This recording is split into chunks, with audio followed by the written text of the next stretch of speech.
والسماء ذات البروج واليوم الموعود والشاهد ومشهود قتل أصحاب الأخدود.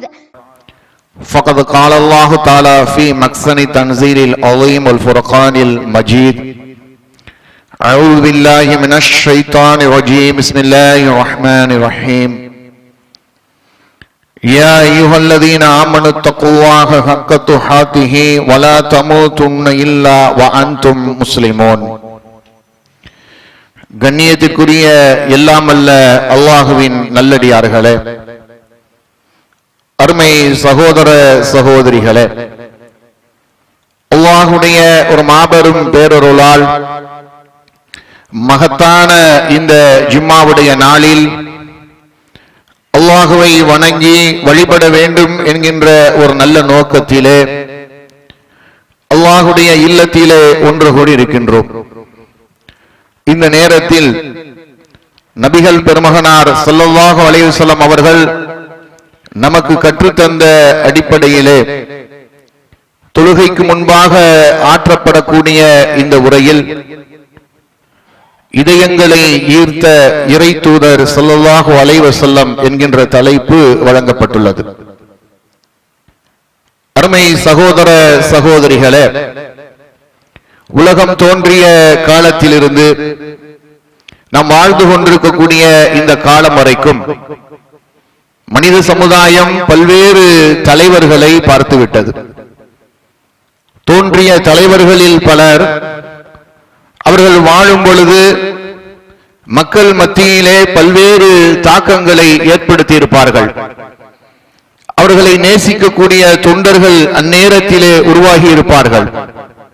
ஆனால் தோன்றிய தலைவர்களிலேயே அவர் மரணித்து 1400 ஆண்டுகளுக்கு மேல் ஆனாலும் இன்னமும் அவருடைய புகழுக்கு களங்கம் ஏற்பட்டு விடாமல் அவரை நேசிப்பதிலே உயிருக்கு உயிராக நேசிக்கக்கூடியவர்களாக அவர் கற்றுத்தந்த அணுவணுவான சின்ன சின்ன விஷயங்களை கூட விட்டுவிடாமல் அவற்றை கூட உயிருக்கு மேலாக மதித்து போற்றக்கூடிய ஒரு தொண்டர் படை, ஒரு நேசம் கொண்ட மக்கள் படை, ஈர்க்கப்பட்ட இதயங்களை கொண்ட ஒரு தலைவர் இருந்துவிட்டு சென்றிருப்பார் என்று சொன்னால் அது கொஞ்சம் கூட ஐயமே இல்லாமல் உறக்க சொல்லலாம். அது மாமனிதர் நபிகள் நாயகம் ஸல்லல்லாஹு அலைஹி வஸல்லம் அவர்கள் மட்டும்தான். இன்றைக்கும் 200 கோடி மக்கள் தங்களுடைய உயிருக்கு மேலாக அந்த உத்தம தூதரை நேசிக்கிறார்கள். அந்த உத்தம தூதர் சொல்லி தந்த எல்லா விஷயங்களிலும் கவனமாக கையாளக்கூடியவர்களாக இருக்கிறார்கள்.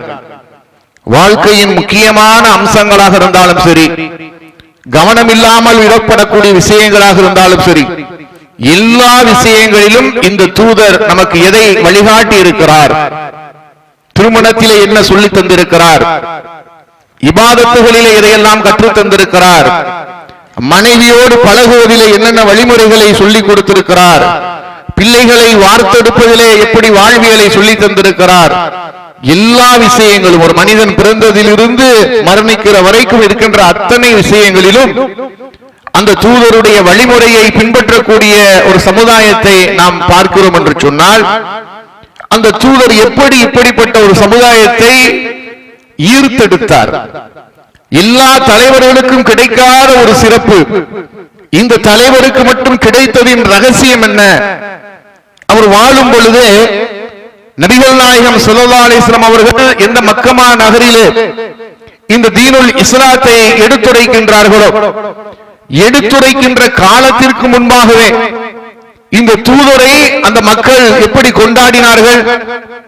முஹம்மது என்று சொன்னால் அல்-அமீன், நம்பிக்கைக்குரியவர், அஸ்-சாதிக், அவர் உண்மையாளர் என்கின்ற பட்ட பெயர்களை சொல்லி சிறப்பித்து அழைத்தார்கள். நபிகளார் இந்த செய்தியை எடுத்துரைத்த பிறகு பல தெய்வங்களை வணங்கிய மக்களை பார்த்து ஓரிரை கொள்கையை சொன்னபோது, பெண் குழந்தைகளை உயிரோடு புதைத்து கொன்ற படுபாவ காரியங்களை செய்த மக்களை பார்த்து இது பெரும்பாவம் என்று எடுத்துரைத்த பொழுது, வட்டியை வாங்கி ஏழைகளின் ரத்தத்தை உறிஞ்சி குடித்த மக்களுக்கு மத்தியிலே அது தீமை, பெரும்பாவம், கொடூரம் என்பதை சொன்னபோது, அந்த மக்கள் கொதித்து எழுந்து நபிகளாரை நோக்கி சொன்னார்கள், அந்த மஜ்னூன், நீர் பைத்தியக்காரராக ஆகிவிட்டீர், நீர் குழப்பவாதியாக இருக்கிறீர், நீர் உறவுகளை பிரிக்கிறீர், எங்கள் கடவுள்களை எல்லாம் பொய் என்று சொல்லுகிறீர். ஏராளமான குற்றச்சாட்டுகளை நபிகளாரை நோக்கி அடுக்கி வைத்தார்கள். ஆனால் எந்த ஒரு விமர்சனத்திலும் எவ்வளவு கடுமையான எதிரியாக இருந்தாலும் நபிகளாரை பார்த்து யாரும் சொல்லவில்லை, நீர் ஒழுக்கம் கெட்டவராக இருக்கிறீர் என்கின்ற வார்த்தையை பயன்படுத்தவே முடியவில்லை. நீர் குணத்தால் கெட்டவராக, கெட்ட மனிதராக இருக்கிறீர் என்று சொல்லி நபிகளாரை பார்த்து கடுமையான எதிரிகள் கூட விமர்சனத்தை வைக்க முடியவில்லை. எதையோ சொன்னார்கள். ஆனால் நபிகளாரின் உள்ளத்தை, குணத்தை, கேரக்டரை, பண்பை, தன்மையை யாரும் விமர்சித்து பேச முடியாத அளவுக்கு கொலை செய்ய கூட துணிந்தார்கள். நபிகளாரை கொன்றுவிட்டால் நம்முடைய கொள்கை நீடித்துவிடும் என்று நினைத்து நபிகளாரை கொலை செய்ய கூட தீர்மானித்தார்கள். நபிகளாரின் தலையை கொண்டு வருபவர்களுக்கு 100 சிவப்பு ஒட்டகங்கள் என்று பரிசுகளை அறிவித்தார்கள். அவ்வளவு கொடூரமான கொலை எண்ணம் படைத்தவர்கள் கூட நபிகள் நாயகத்தின் குணத்தின் மீது குறை சொல்ல முடியவில்லை, சொல்லவில்லை. என்ன காரணம்? ஆனால் எந்த நபிகளாரை அந்த மக்கள் எதிர்த்தார்களோ, விரட்டி அடித்தார்களோ, அதே நபிகளார் மக்காவில் இருந்து கிளம்பி செல்லுகிறார்கள். 10 ஆண்டுகள் 8 ஆண்டுகள் மீண்டும் எந்த மக்கமா நகரத்தை விட்டு விரட்டினார்களோ அதே மக்கமா நகரத்தை நோக்கி வருகிறார்கள். மிக சிறுபான்மை கூட்டம் என்று கேலி பேசப்பட்ட நபிகளாரும் நபிகளாரின் தோழர்களும் அன்றைக்கு லட்சக்கணக்கான படை தளபதிகளை சுமந்து கொண்டு வருகிறார்கள். மக்கா அவர்களை இருவரும் விரித்து வரவேற்கிறது. யாரெல்லாம் எதிர்த்தார்களோ, யாரெல்லாம் புறக்கணித்தார்களோ அத்தனை பேரும் நபிகளாரிடத்தில் வந்து சரணடைந்தார்கள். எப்படி நடந்தது இந்த 8 ஆண்டுகள்ல? இப்படி ஒரு புரட்சி நடந்தது? வரலாற்று ஆசிரியர்கள் அத்தனை பேரும் வியந்து நிற்கக்கூடிய இடம் அதுதான். டாக்டர் ராதாகிருஷ்ணன் ஒவ்வொரு தலைவர்களை பற்றி பட்டியலிட்டுக் கொண்டே வருகிறார். நபிகளாரை பற்றி எழுதும் பொழுது டாக்டர் ராதாகிருஷ்ணன் பட்டியலிடுகிறார். ஒரு வியப்பின் ஆச்சரிய குறியீட்டை வரைந்து விட்டு சொல்லுகிறார், எந்த ஒரு தலைவராக இருந்தாலும், எந்த ஒரு புரட்சியாளராக இருந்தாலும் 230 ஆண்டு காலம் உழைத்தால்தான் ஒரு மாற்றத்தை, புரட்சியை கொண்டு வர முடியும் என்கின்ற கற்பாறைகளை விட மிக மோசமான உள்ளம் படைத்த காட்டரபிகள் மத்தியிலே வெறும் 23 ஆண்டு காலகட்டத்திலே ஒரு மனிதர் அந்த வரலாற்றையே திருப்பி புரட்டி போட்டு சீண்ட கூட ஆள் இல்லாமல் இருந்த நாட்டை உலகத்திற்கே நீதி சொல்லிக் கொடுக்கக்கூடிய நீதிமான்கள் வாழும் பூமியாக மாற்றியிருக்கிறார் என்று சொன்னால், நான் நபிகள் நாயகத்தை பார்த்து வியப்பின் உச்சத்திற்கு செல்லுகிறேன் என்று டாக்டர் ராதாகிருஷ்ணன் வரலாற்றை பதிய வைக்கிறார். உண்மையிலேயே ஆச்சரியம், உண்மையிலேயே வியப்பு. நம்மை போன்ற தமிழ் பேசக்கூடிய நாகரிகம் கற்றறிந்த மக்களிடத்திலே தாவா செய்து இவர்களிடத்திலே புரிய வைப்பது நமக்கு சிரமமாக இருக்கிறது இல்லையா? இவ்வளவு நூற்றாண்டு விஞ்ஞானம் வளர்ந்து விட்டது, அறிவியல் வளர்ந்து விட்டது, கண் முன்னால் பார்க்கிறான். இதெல்லாம் முட்டாள்தனம், மூடத்தனம் என்று தெளிவாக அறிவுக்கு புலப்படுகிறது. இப்போது இருக்கிற சமுதாயத்தில் தலைமுறையிடத்தில் போய் இஸ்லாத்தை எடுத்துரைப்பது மிகப்பெரிய சிரமமாக இருக்கிறது. அன்றைக்கு அறிவியலும் கிடையாது, விஞ்ஞானமும் கிடையாது. அந்த பாலைவன மணலிலே வாழ்ந்தவர்கள் உள்ளங்கள் இறுகி போனவர்கள். பெற்ற மகளை உயிரோடு புதைக்கிறானா, அப்ப எவ்வளவு பெரிய கல்லஞ்சக்காரன். அவனிடத்தில் போய் பேசி அவனிடத்தில் வென்றெடுத்து அவனை இந்த கொள்கைக்கு சொந்தக்காரனாக ஆக்க வேண்டும் என்று சொன்ன சாதாரண காரியம் கிடையாது. என்ன விடை? இந்த கேள்விகளுக்கெல்லாம் என்ன விடை, என்ன பதில்? அல்லாஹ் திருமறை குர்ஆன்ல மிக அழகாக பதில் உரைக்கிறான். எப்படி நீ வென்றெடுத்தாய், எதை வைத்து இந்த மக்களை ஈர்த்தெடுத்தாய், இதயங்கள் எல்லாம் உன்னை நேசிக்கக்கூடியவனாக எப்படி மாறியது? அல்லாஹ் திருமறை குர்ஆனில் மிக அழகாக சூரா ஆல் இம்ரானிலே சொல்லி காட்டுகிறான். ஃபபிமா ரஹ்மத்தின் மினல்லாஹ், அல்லாஹ்வுடைய அருளின் காரணத்தினால் நீர் அவர்களிடத்திலே மென்மையாக நடந்து கொள்கிறீர். நபிகளாருடைய வெற்றிக்கு அச்சாணியாக அல்லாஹ் பதிய வைக்கக்கூடிய செய்தி என்ன? நபிகளாருடைய அழகான ஒரு குணம். நபிகளாரின் மென்மையான குணம், எல்லோரையும் ஈர்த்தெடுத்த அந்த குணம். அதனால்தான் அல்லாஹ் திருமறை குர்ஆனிலே அந்த ஆயத்தில் தொடர்கிறான், நீர் மட்டும் கடுகடுப்பானவராக கடின உள்ளம் கொண்டவராக இருந்திருந்தால் அந்த மக்கள் உம்மை விட்டு வெறுண்டு ஓடி இருப்பார்கள். பலாப்பழத்தை நோக்கி ஈக்கள் எப்படி அப்படியே கூட்டம் கூட்டமாக வைக்கிறதோ, நபிகளார் எங்கு சென்றாலும் எங்கு இருந்தாலும் அவர்களை தேடி சஹாபாக்களுடைய கூட்டம் அப்படி குழுமியது என்று சொன்னால், நபிகளாரிடத்தில் இருந்த ஒரு சிறப்பான ஒரு விஷயம் என்னவென்றால் அவர்களுடைய மென்மையான குணம். எந்த அளவுக்கு மென்மை? இன்றைக்கு தலைவர்களை பார்க்கிறோம், ஆளுமை திறனை வைத்திருக்கக்கூடியவர்களை பார்க்கிறோம், அவர்களிடத்திலேயும் மென்மை இருக்கும். எப்ப இருக்கும் தெரியுமா? மக்கள் மன்றத்தில் மக்களை பார்க்கும் பொழுது விளம்பரத்துக்காக, அரசியலுக்காக தன்னை மென்மைவாதிகளாக, நளினவாதிகளாக அடையாளப்படுத்திக் கொள்வார்கள். ஆனால் அவர்களுடைய பதவிக்கோ, அவர்களுடைய பெயருக்கோ, அவர்களுடைய புகழுக்கோ ஏதாவது ஒரு களங்கத்தை ஏற்படுத்தக்கூடிய சம்பவங்கள் நிகழ்ந்தால், அதுவும் தன்னுடைய பதவிக்கு கீழே இருப்பவர்கள் தன்னிடத்தில் எப்படி நடந்து கொண்டால், மென்மையாக தெரிந்த அரசியல்வாதிகள் எல்லாம் கர்ண கொடூரனாக மாறிவிடுவார்கள். மக்களை வஞ்சிக்க துவங்கி விடுவார்கள். என்கிட்டயே உன்னுடைய வேலையை காட்டுறியா? நேற்றைக்கு வந்தவே என்னைய நீ ஏறி மிதிச்சு போகலான்னு பாக்குறியா? உன்னை நான் அட்ரஸ் இல்லாம ஆக்குறேன் பாரு என்று சொல்லி அப்படி ஒரு அரசியல் பண்ணக்கூடிய அரசியல் தலைவர்களை பார்க்கிறோம். நபிகளார் எந்த அளவுக்கு இருந்தாங்க? நபிகளார் ஆட்சி தலைவர், ஜனாதிபதி, ஒட்டுமொத்த அரபுலகத்துக்கும் ஜனாதிபதி. அரபுலகத்துக்கு ஜனாதிபதினா அன்றைக்கு இருந்த ரோம பேரரசும் பாரசீக பேரரசும் அவ்வளவு பெரிய வல்லரசுகளும் பயப்படக்கூடிய அளவுக்கு ஒரு ஆட்சி தலைவர். எந்த அளவுக்கு அவர்கள் கேட்பார்கள்?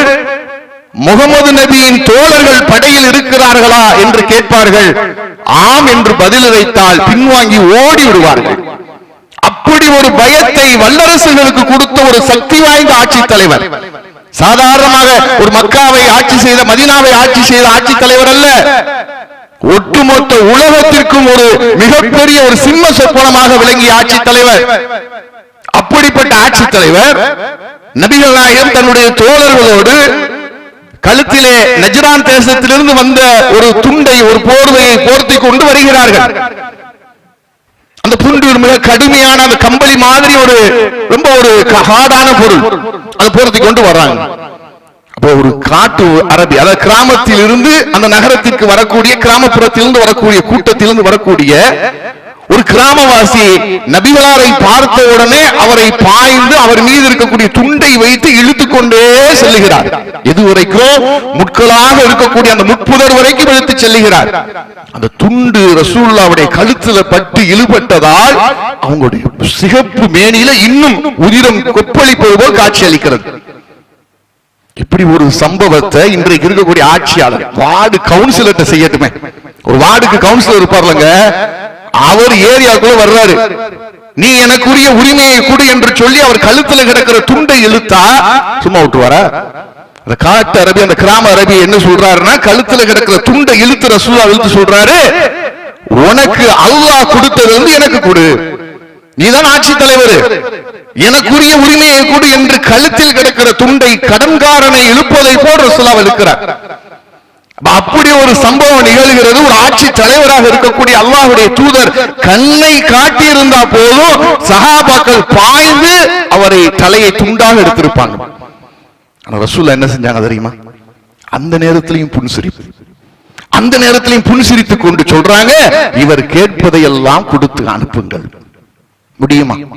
யதார்த்த வாழ்க்கையில நம்மை நினைத்து பார்ப்போமே, நம்மை அந்த இடத்துல வைத்து எடுத்து பாருங்க, நினைத்து பாருங்க. நம்மை ஒருவர் இப்படி செய்யறார், ஒரு ஜமாத்துடைய தலைவராக இருக்கிறோம், வீதியில போகிறோம், எப்ப எனக்குரிய ஜக்காத்தை கொடு என்று சொல்லி இழுக்கிறார், என்ன செய்வோம்? ரொம்ப கடுமையாக இடத்தில் நடந்து கொள்வோமா இல்லையா? எதிர்ப்பை கடுமையாக காட்டுவோமா இல்லையா? அல்லாஹ்வுடைய தூதரிடத்துல சின்ன ஒரு எதிர்ப்பு கூட இல்ல, மிக அருமையாக சிரித்துக் கொண்டே சொல்றாங்க, இந்த மனிதர் கேட்பதை எல்லாம் அவருக்கு கொடுங்க. இது அல்லாஹ்வுடைய தூதரை பார்த்து அந்த கூட்டம் ஈர்க்கப்பட்டதற்கு அற்புதமான ஒரு குணம். மற்றொரு இடத்துல ரசூல் ஸல்லல்லாஹு அலைஹி வஸல்லம் அவருடைய மனைவி ஆயிஷா ரலியல்லாஹு அன்ஹா வர்றாங்க. எதிரே வரக்கூடிய ஒரு யூதன் வேண்டுமென்றே வம்பிழுப்பதற்காக நேசத்தில் பாசத்தில் சொல்லல, வேண்டுமென்றே ரசூலை வம்பிழுப்பதற்காக சொல்லுகிறான், யா முஹம்மத் அஸ்ஸலாமு அலைக்கும். பொதுவாக அஸ்ஸலாமு அலைக்கும்னா உங்கள் மீது சாந்தி உண்டாகட்டும். லாவ கட் பண்ணிட்டு அஸ்ஸலாமு அலைக்கும்னா உமக்கு மரணம் உண்டாகட்டும் என்ற அர்த்தம். அது ஒரு இலக்கண நடையோட ரசூலுல்லாஹ் பார்த்து சொல்றான். ரசூலுல்லாஹ் அதை புரிந்து கொண்டார்கள். பதிலுக்கு அதே பாணியில வாலைக், உனக்கும் அது உண்டாகட்டும். எனக்கு நீ சாந்தியை கேட்டால் உனக்கு சாந்தி, எனக்கு மரணத்தை கேட்டால் உனக்கு மரணம். அதில் கோபப்படவில்லை, எரிச்சல் படவில்லை, கடுப்படையவில்லை, அழகா பதில் சொன்னார்கள் வாலைக். ஆனால் அருகாமையில் இருக்கிற ஆயிஷா அம்மாவுக்கு பொறுக்கல. நம்முடைய உயிருக்கு உயிரான பாசத்துக்குரிய ஒரு கணவரை பார்த்தவன் மரணித்து போ என்று சொல்லுகிறான் என்று சொல்லி கோபத்திலே கொப்பளிக்கிறார்கள். கடுமையாக அவனை திட்டுறாங்க யூதனை. ரசூலுல்லாஹ் சொல்றாங்க, ஆயிஷாவே ஏன் இவ்வளவு கோபப்படுற? நான் தான் அவனுக்கு பதில் அளித்து விட்டு நீ கவனிக்கவில்லையா? எவ்வளவு அழகான ஒரு ட்ரீட்மெண்ட். எதிரியாக இருந்தாலும் தனக்கு மரணத்தை வேண்டி கேட்கக்கூடியவனாக இருந்தாலும் சரி, அதே பாணியில் புன்சிரிப்போடு அல்லாஹ்வுடைய தூதர் அணுகிய முறையை பாருங்கள். இன்னும் எத்தனை எத்தனை சம்பவம் இந்த தூதருடைய அந்த நளினத்திற்கு, அந்த மென்மைக்கு, அந்த தன்மைக்கு, குணங்களுக்கு. அல்லாஹ்வுடைய தூதர் அவர்கள் பள்ளிவாசலில் சிறுநீர் கழித்தவரை சொல்லக்கூடிய செய்தியை பாருங்க. நம்ம எத்தனையோ இடங்கள் இந்த செய்தியை கேட்கிறோம். சின்ன சின்ன காரியங்களுக்கெல்லாம் கடும் கோபம் கொண்டு இன்றைக்கு நாம் ஆவேசம் அடைந்து விடுகிறோம். நாம் நிறைய என்ன விளங்கி வைத்திருக்கிறோம் தெரியுமா? பெருமானார் ஸல்லல்லாஹு அலைஹி வஸல்லம் அவர்கள் என்று சொன்னால் அவர்கள் வணக்க வழிபாடுகளுக்கு மட்டும்தான், நபி வழி அடிப்படையில் திருமணத்தை நடத்துவதற்கு மட்டும்தான் வழிகாட்டுதல். நபி வழி அடிப்படையிலே நம்ம இன்னபிற தர்மங்களை செய்வதற்குத்தான் அவர்கள் வழிகாட்டுதல். நிச்சயமா கிடையாது. பெருமானாரிடத்தில் அல்லாஹ் அழுத்தமாக ஆணித்தரமாக நமக்கு எடுத்து காட்டக்கூடிய ஒரு மிக அற்புதமான சுன்னா என்ன தெரியுமா? அவங்களுடைய குணம் தான்.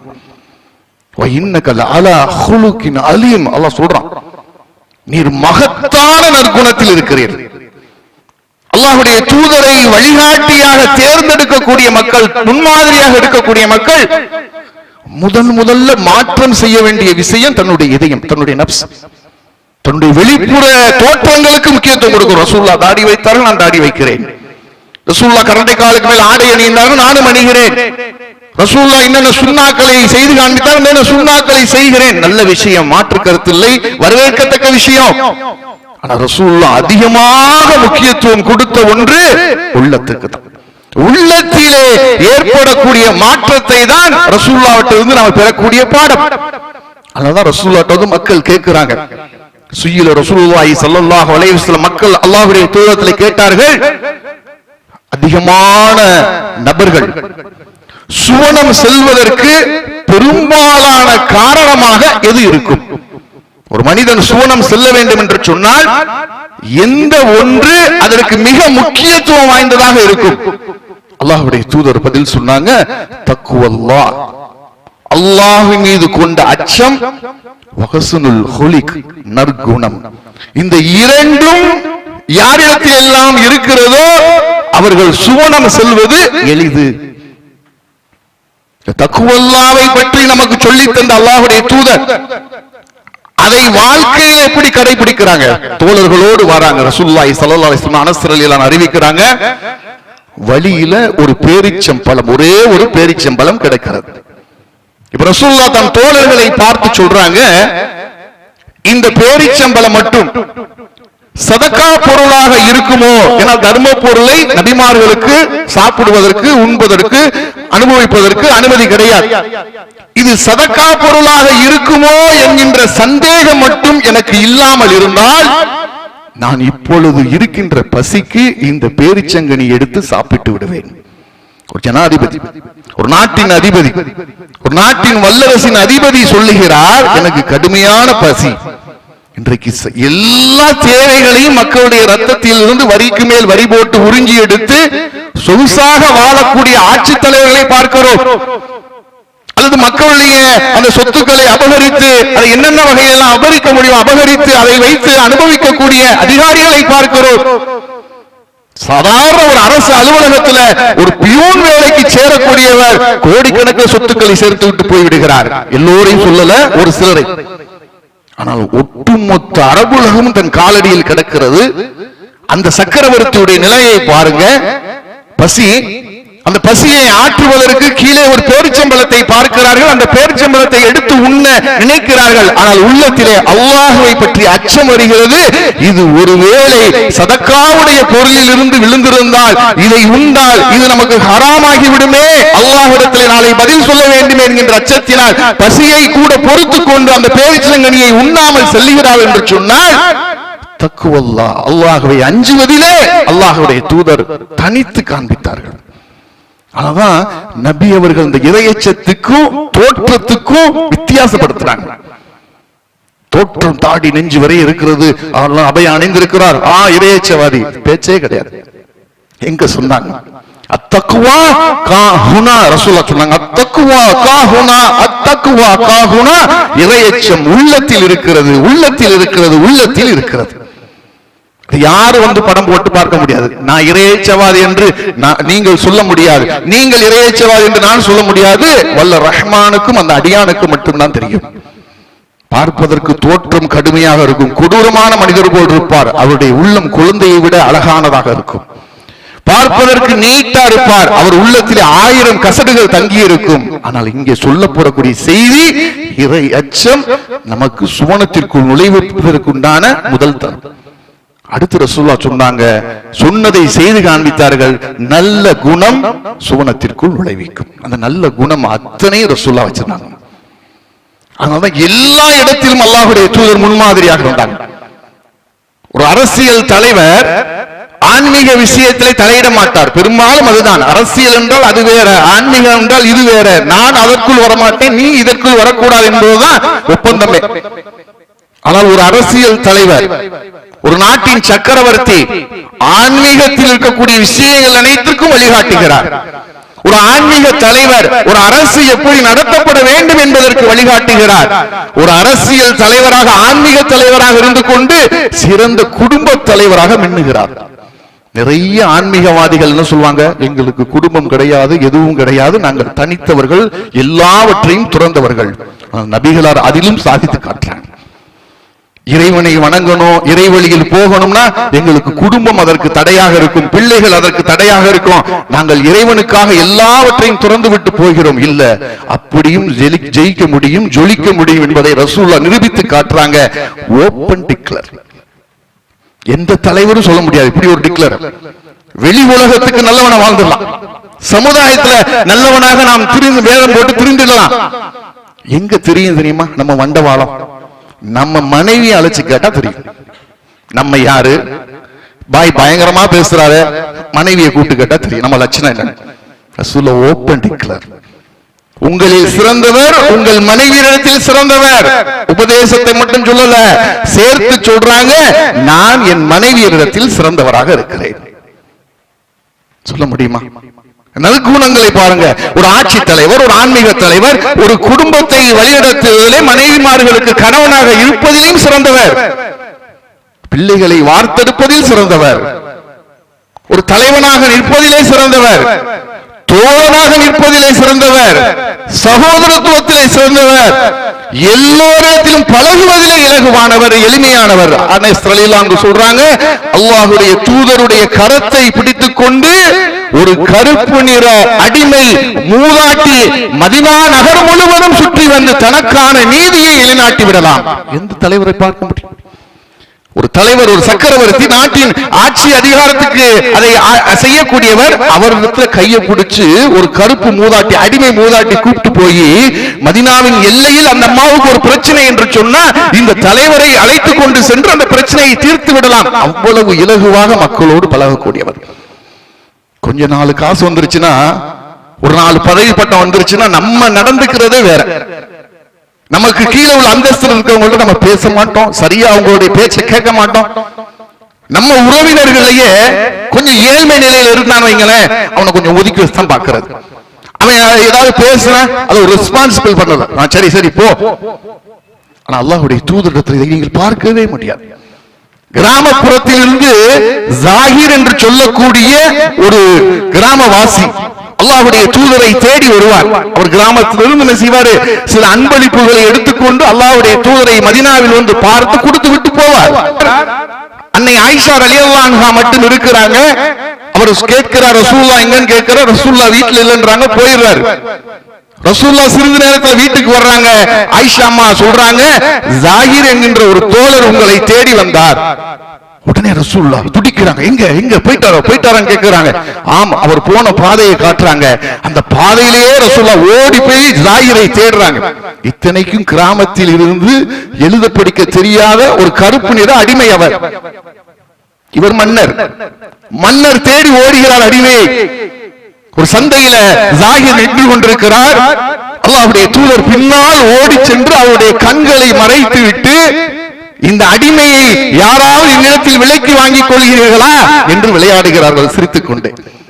ரசூலுல்லாஹ்வுடைய அந்த கை, ரசூலுல்லாஹ்வுடைய அந்த குரலை கேட்டு ஜாகிர் சொல்லுகிறார், அல்லாஹ்வுடைய தூதரே, இந்த கருப்பு நிற ஏழை அடிமையை யார் விலைக்கு வாங்குவார்கள்? என்னை வைத்து என்ன பலன்? தன் தோழர் மனசு அப்படி நொந்து சொல்றாரு, நானா இருந்து என்னங்க பிரயோஜனம் அப்படிங்கிறார். அந்த இடத்தில் அல்லாஹ்வுடைய தூதருடைய வார்த்தையை பாருங்கள். ஜாகிர் இடத்தில் சொல்றாங்க, ஜாகிரே, மக்கள் மன்றத்தில் வேண்டுமானால் நீ இலகுவானவனாக, ஏழ்மையானவனாக, எளிமையானவனாக, ஒன்றுக்கு முதலானவனாக இருக்கலாம். உன்னை படைத்த ரப்பிடத்தில் அந்தஸ்தால் உயர்ந்தவன். தன் தோழரை விட்டுக் கொடுக்க மறுக்கிறாங்க. தன் தோழரை அப்படியே ஒரு மோட்டிவ் பண்றாங்க. நீங்க நம்ம சொல்லுவோமா? நம்மிடத்தில் அந்த குணம் இருக்கிறதா? கஷ்டத்தை வந்து சொன்னா அந்த கஷ்டத்தை இன்னும் குளிதோண்டி ஆழமாக்கி பெரிய கஷ்டமாக்குற வார்த்தை தான். நீ இதோட போச்சு, அவ்வளவுதான், நீ எழுந்து வரவே முடியாது. ஆனா அல்லாஹ்வுடைய தூதர் மோட்டிவேஷனோடு சொல்வார்கள். இப்னு மஸ்ஊத் ரலியல்லாஹு அன்ஹு பிரபலமான நபி தோழர். ஒரு நாள் ஒரு மரத்தின் மீது ஏறுகிறார். அந்த காற்றடித்ததில் அவருடைய அந்த கீழாடை விலகிறது. அவருடைய 2 கால்கள் தெரிகிறது. அந்த 2 கால்களும் கொஞ்சம் அவங்களுக்கு கொஞ்சம் சூம்பி போன கால்மாம்ல, அப்ப சின்ன குச்சி காலா இருக்கும். சிலர் சிரிக்கிறாங்க அந்த கால்களை பார்த்து. அப்ப ரசூலுல்லாஹ் கேட்கிறாங்க, ஏன் சிரிக்கிறீங்க? இந்த கால்களை பார்த்தா நீங்கள் சிரிக்கிறீர்கள்? இந்த கால்கள் நாளை மீசானுடைய தராசிலை வைக்கும் பொழுது உஹது மலையை விட பலத்தால் அதிகரித்து நிற்கும். அப்படிப்பட்ட தியாகத்துக்கு சொந்தக்காரர் இப்னு மஸ்ஊத் என்று அந்த இடத்தில் தன் தோழருக்கு விட்டு கொடுக்காமல் ஒரு சிறந்த தோழராக அங்கே அல்லாஹ்வுடைய தூதர் நிற்கின்ற காட்சியை பார்க்கிறோம். எங்கேயும் பார்க்க, எல்லா இடத்திலும். அதான் வியப்பின் ஒரு ஆச்சரிய குறியீடுமாங்கல்ல. ஒரு தலைவர் தலைவராக வாழ்ந்துவிட்டு போகலாம், ஒரு ஆன்மீகவாதி ஆன்மீகவாதியாக வாழ்ந்துவிட்டு போகலாம், ஒரு குடும்ப தலைவர் குடும்ப தலைவராக வாழ்ந்துவிட்டு போகலாம். எல்லா இலாக்கா, எல்லா துறைகளிலும் சிறந்தவர் அல்லாஹ்வுடைய தூதர் அவர்கள். இந்த பண்புகள் தான் பெருமானாரை பார்த்து மக்கள் கூட்டம் கூட்டமாக இஸ்லாத்தை ஏற்றுக்கொள்வதற்கு காரணகர்த்தாக அமைந்தது. இன்றைக்கு நாமும் இஸ்லாத்தை ஏற்றிருக்கிறோம். இஸ்லாத்தை தெரு தெருவாக பிரச்சாரம் செய்து கொண்டிருக்கிறோம். ஆனாலும் ஈர்ப்பு என்பது குறைவாக இருக்கிறது என்று சொன்னால் சில நேரம் சுய பரிசோதனை செய்யணும். பெருமானார் அவரிடத்தில் பாடம் படித்த சஹாபாக்கள் தான் இந்த கடற்கரை வழியாக இந்தியாவுக்கு வந்தார்கள். மொழி தெரியுமா சஹாபாக்களுக்கு? இங்க இருந்த இந்திய மொழி, கேரளத்தில் பேசக்கூடிய மலையாளமோ அல்லது தமிழ்நாட்டில் பேசக்கூடிய தமிழோ அவர்களுக்கு தெரிந்ததா? மாலிக்கின் தினார் வரும்பொழுது தமிழையும் மலையாளத்தையும் கற்றுக்கொண்டு இங்க வந்து இறங்கினாரா, கரை இறங்கினாரா? இப்படி அவருக்கு பின்னால் லட்சக்கணக்கான கோடிக்கணக்கான இஸ்லாமிய சமுதாயம் உருவாகியது. அந்த மக்களிடத்தில் தென்பட்ட அழகிய குணம். அவர்கள் வெறுமனே மார்க்கத்தை வாய் வழியால் மட்டும் போதித்து விட்டு போகல, வாழ்வியலிலே பிரதிபலித்தார்கள், பிரகாசித்தார்கள். அதை பார்த்து அந்த ஒளியை பார்த்து வியந்து இங்கே இஸ்லாத்தை நோக்கி ஓடி வந்தார்கள். இன்றைக்கு நம்மிடத்திலும் அந்த ரத்தினம் கொடுக்கப்பட்டிருக்கிறது. இஸ்லாம் என்கின்ற வைரம் நம்மிடத்திலும் கொடுக்கப்பட்டிருக்கிறது. நபிகளார் பிரகாசித்ததை போல, நபி தோழர்கள் பிரகாசித்ததை போல நாம் பிரகாசிக்கிறோமா? அதுதான் பாடம். இதை எங்களை ஈர்த்த இறை தூதர் என்று சொன்னால் அந்த இறை தூதரிடத்தில் நாம் பெறக்கூடிய பாடம் என்ன? அண்டை வீட்டாரை ஈர்க்க முடியல நம்மளால. பக்கத்து வீட்டுல இருக்கான், 10 வருஷம் 20 வருஷமா இருக்கிறான், அவங்க கூட சண்டை. இந்தியாவுக்கும் பாகிஸ்தானுக்கு நடக்கிற போர் மாதிரி இவனுக்கு அவனுக்கும் சண்டை. உடன் பிறந்த சகோதரோடு சண்டை. ஒரு ஜான் நிலத்துக்காக காலம் காலமாக கோட்டுப்படி ஏறி இறங்குகிறார்கள். யார் அவர்கள்? ஒரு தாயின் கருவறையிலிருந்து முன்னும் பின்னும் வந்த சகோதரர்கள் ஒரு ஜான் நிலத்துக்காக அடித்துக் கொண்டு கிடக்கிறார்கள். ஈர்க்க முடியல. கட்டிய மனைவிக்கு துரோகம், மனைவி கணவனுக்கு துரோகம், பிள்ளை தகப்பனுக்கு துரோகம், தகப்பன் பிள்ளைக்கு சரியான பாடத்தை சொல்லித் தராமல் துரோகம். எங்கே இஸ்லாம் மிளிரும்? நமக்குள்ளேயே மிளிரவில்லை என்று சொன்னா பிறகு எங்கே பிரமத மக்கள் நம்மை பார்த்து ஈர்க்கப்படுவார்கள்? எப்படி இஸ்லாத்தை நேசிப்பார்கள், இஸ்லாத்தை படிப்பார்கள்? அப்ப இறை தூதரின் வாழ்க்கையை படிக்கிறோம், அதிலே சில செய்திகளை உள்வாங்குகிறோம் என்று சொன்னா ஒரு உறுதி எடுக்கணும். எங்களுடைய தூதர் எப்படி இந்த மார்க்கத்திற்காக தங்களை அப்படியே மாற்றி பிரகாசித்தார்களோ நாங்களும் மாறுவோம். எங்கள் குணங்களை மாற்றுவோம். எங்கள் இதயங்கள் பிறரால் ஈர்க்கப்படக்கூடிய இதயங்களாக இருக்க வேண்டும் என்கின்ற சிந்தனைக்கு நாம் வர வேண்டும் என்பதுதான் இதில் நாம் கற்றுக்கொள்ளக்கூடிய பாடம் என்பதை சொல்லி அல்லாஹ் நமக்கு அருள் புரிவானாக. வாஹிரு தாவானா அல்ஹம்துலில்லாஹி ரப்பில் ஆலமீன். அஸ்ஸலாமு அலைக்கும் வரஹ்மத்துல்லாஹ்.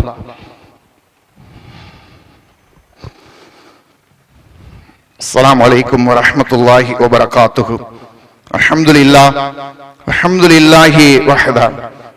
அன்பிற்கினிய சகோதர சகோதரிகளே, எல்லா வழிகேடுகளுடைய வாசலையும் பெருமானார் ஸல்லல்லாஹு அலைஹி வஸல்லம் அவர்கள் அடைத்து விட்டு சென்றாலும் அவ்வப்பொழுது சமுதாயத்திலே புதிதாக சில வழிகேடுகள் உருவாகி கொண்டே இருக்கிறது. ஷியாயிசம் என்று சொல்லக்கூடிய ஷியாக்களுடைய தோற்றத்திலிருந்து பல வழிகேட்ட கூட்டத்தினர் எப்படி உருவாகினார்கள் என்று சொன்னா, அளவு கடந்த மோகம், தனிநபர் மோகம். அலி ரலியல்லாஹு அவர்கள் மீதும் அவருடைய குடும்பத்தார்கள் மீதும் ஒரு அளவு கடந்த மோகம் தான் ஷியாக்கள் என்கின்ற ஒரு பெரிய வழிகட்ட கூட்டத்தை உருவாக்கியது. அந்த தனிநபர் மோகம் என்பது யார் மீது நமக்கு இருக்கணும்?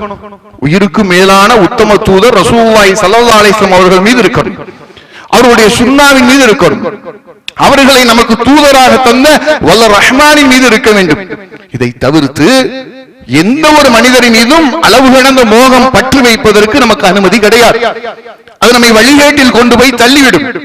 ஆனால் அற்புதமான ஒரு தலைவரை பெற்றிருக்கக்கூடிய இந்த சமுதாயம் வழிகட்ட ஒரு கூட்டத்தினர் செய்வதை போல காரியங்களை சமீபத்திலே செய்து கொண்டிருப்பதை பார்க்கிறோம். ஜனவரி 28 சகோதரர் பழனி பாபா கொல்லப்பட்ட தினம். சமுதாய இளைஞர்கள் எப்படி மாறுறான் பாருங்க, எப்படி டைவர்ட் ஆகிறான் பாருங்க. உண்மையிலேயே நேசிக்க தகுதி வாய்ந்த சகோதரர் தான். இந்த சமுதாயத்துக்காக பல களம் கன்றவர் தான், பல வழக்குகளை பெற்றவர் தான், சிறைச்சாலைகளை நிரப்பியவர் தான். அதில் எல்லாம் நமக்கு மாற்று கருத்து கிடையாது. அவர் இப்படிப்பட்ட ஒரு கூட்டம் உருவாகுவதை விரும்பியா இவ்வளவு தியாகங்களை செய்தார்? அவருடைய நினைவு நாள், அவர் சொன்ன போதனைகளை எல்லாம் காலையில் போட்டு விழித்து விட்டு இன்றைக்கு பிரமத சமுதாய மக்கள் அவர்கள் வீதிக்கு ஒரு சாதி, சாதிக்கு ஒரு தலைவர் என்று கொண்டாடி கொண்ட அந்த சாதி தலைவர்கள் ஜெயந்திக்காக வாகனங்கள்ல மேலே ஏறி நின்று கொண்டு, ஃபுட்போர்ட்டில் தொங்கிக் கொண்டு, தலையில் ரிப்பனை கட்டிக்கொண்டு, ஆடிக்கொண்டு, கத்திக்கொண்டு அந்த சாலைகளிலே போவார்களை பிற மக்களுக்கு தொந்தரவு தரக்கூடிய வகையில அப்படி பழனியில ஊர்வலம் போகக்கூடிய காட்சியை பார்க்கிறோம். எப்படிப்பட்ட சமுதாயத்தின் இளைஞர்கள், எப்படிப்பட்ட தலைவருடைய தொண்டர்கள் நாம் எப்படி இருக்க வேண்டும்? எப்படிப்பட்ட ஒரு சகோதரன் மரணித்தாலும் அல்லாஹ் இடத்தில் அவருக்காக நாம் பிரார்த்தனை செய்ய வேண்டும். மறுமையில் அல்லாஹ் நாடியபடி அவருக்குரிய கூலி அவருக்கு கிடைக்கும். ஆனால் நாங்கள் எங்கள் வீரத்தை காட்டுகிறோம், எங்கள் தியாகத்தை காட்டுகிறோம் என்று சொல்லி வரம்பு மீறி போய் பிரமத சமுதாயங்களுக்கு ஒப்பாக இன்றைக்கு இளைய சமுதாயம் போய் கொண்டிருப்பது வேதனையிலும் வேதனை. அல்லாஹ்வுடைய தூதர் எவ்வளவு அழகாக சொன்னார்கள், நீங்கள் பிரமத சமுதாயத்திற்கு, பிரமத கலாச்சாரத்துக்கு ஈடாக நீங்கள் ஒப்பாக நடப்பீர்கள் என்று சொன்னால் நீங்களும் அவர்களை சார்ந்தவர்கள் தான். அப்ப கவனமாக இருக்க வேண்டும். உண்மையிலேயே பாபா இருந்திருந்தால் இது போன்ற விஷயங்களை விரும்பவே மாட்டார், வெறுப்பார். அவர் விரும்பியது என்ன? இந்த சமுதாயத்தின் இளைஞர்கள் அதிகாரத்தில் போய் பங்களிக்க வேண்டும், இந்த சமுதாயத்தின் இளைஞர்கள் படித்து பட்டங்களை பெற வேண்டும், அரசு துறையிலே காலூன்ற வேண்டும். நம்முடைய ஆற்றலையும், நம்முடைய இளமையும், நம்முடைய திறமையும் இது போன்ற வீணான விஷயங்களிலே செலவழித்து பல வழக்குகளை சந்தித்து நம்முடைய வாழ்க்கையை இழந்து நாசமாய் போவதை விட கல்வியை நோக்கி, அதிகாரத்தை நோக்கி அல்லாஹ்வுடைய வேதத்தை ஆய்வு செய்யக்கூடியவர்களாக, அல்லாஹ்வுடைய வேத சட்டங்களை மக்களுக்கு எடுத்துரைக்கக்கூடியவர்களாக, இந்த பூமியிலே இந்த சமூகத்திற்கு எதிராக நடக்கக்கூடிய அநீதிக்கு எதிராக பாபா எப்படி மேடையிலே முழங்கினாரோ, ஒடுக்கப்பட்ட மக்களின் நீதிக்காக குரல் கொடுத்தாரோ, அது போன்ற ஒரு நிலைக்கு இந்த இளைஞர்கள் வர வேண்டும் என்பதுதான் எல்லோருடைய விருப்பமும். ஆனால் சங்கிகள் எதை நம்மிடத்தில் விரும்புவார்களோ, இந்த சமுதாயம் எப்படி நாசமாக போக வேண்டும் என்று எதிர்பார்க்கிறார் இருக்கிறார்களோ அவர்களுடைய ஆசைக்கு, அவர்களுடைய பசிக்கு நம்முடைய செயல்களை இரையாக ஆக்கிவிடக் கூடாது. விவேகத்தோடு இளைஞர்கள் செயல்பட வேண்டும் என்பதை மீண்டும் மீண்டும் மீண்டும் சொல்லிக்கொண்டே இருக்க வேண்டும். அதற்காகத்தான் அண்ணல் நபியே அழகிய வழிகாட்டி என்கின்ற ஒரு அற்புதமான செயல் திட்டத்தோடு நாம் களமிறங்கிட்டோம். எல்லா தலைவர்களையும் கொண்டு வந்து இன்றைக்கு நம்முடைய சமுதாய இளைஞர்கள் எங்கெல்லாம் டைவர்ட் ஆகிறானோ, யாரையெல்லாம் தலைவராக தேர்வு செய்து போய் கொண்டிருக்கிறானோ அத்தனை விஷயங்களிலும் ஒரு அழகான வழிகாட்டி எல்லோருக்கும் முன்னிலையில் இருக்கிறது என்பதை அடையாளப்படுத்த பிரச்சார களத்திற்கு கொண்டு வரதான் ரமலானுக்கு பிறகு அண்ணல் நபியை அழகிய வழிகாட்டி என்கின்ற செயல் திட்டத்தை கையில் எடுத்திருக்கிறோம். அதை நோக்கி நகருவோம். அல்லாஹ் அதில் நமக்கு வெற்றியை தருவானாக என்று பிரார்த்தித்து விட்டு ஒரு அறிவிப்பு.